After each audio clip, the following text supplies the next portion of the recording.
Bonsoir. Alors d'abord, Slimane, pourquoi est-ce que le Hamas a diffusé une nouvelle vidéo d'otage? C'est, j'allais dire, cyniquement de bonne guerre. Parce qu'en diffusant ces images, le Hamas montre une chose. Un, qu'il y a des otages encore vivants, donc qui ont échappé aux bombardements et aux restrictions alimentaires et médicales.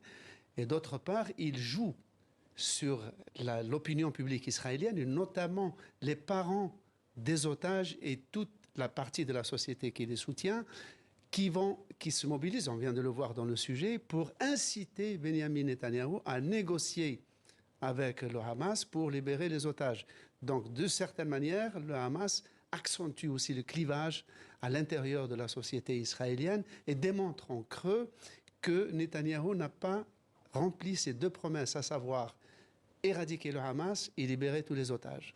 Et on imagine que la date de publication de cette vidéo ne doit rien au hasard, puisque, on l'entendait à l'instant, les négociations pour une trêve dans la bande de Gaza se poursuivent.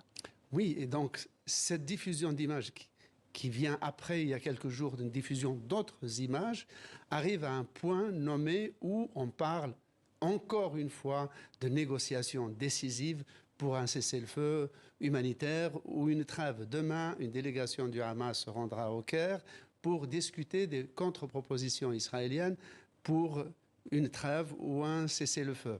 Donc c'est une manière aussi pour le Hamas d'ajouter cet élément humain pour, encore une fois, jouer sur les divisions à l'intérieur de la société israélienne qui s'accentuent, y compris dans le cabinet de guerre, et dans la coalition, puisqu'une partie de l'extrême droite israélienne menace Netanyahou que s'il n'envahit pas Rafah, eh bien la coalition exploserait.